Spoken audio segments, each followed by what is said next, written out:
everyone, welcome back to another episode. In this following video, I'm going to show you the ways to deposit funds into your Binance account. So to deposit funds into your Binance account, you have to follow the steps.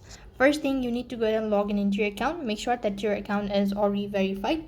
And then to begin with, all you have to do is just go ahead and press on the arrow icon located right at the bottom and click on deposit. So when you tap on deposit option, then it's going to take you to the other field where it's going to ask you to choose the cryptocurrency you want to deposit.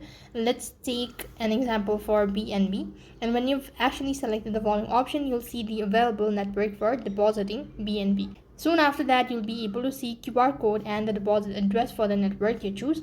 So go ahead and do that. Next page, what you have to do is you just need to go ahead and open up from where you're actually depositing the funds to your Binance account. Then you just have to tap on the transfer button and paste in the address or the wallet address that you've recently copied, enter in your amount and all that, and you'll have successfully deposited funds into your Binance account.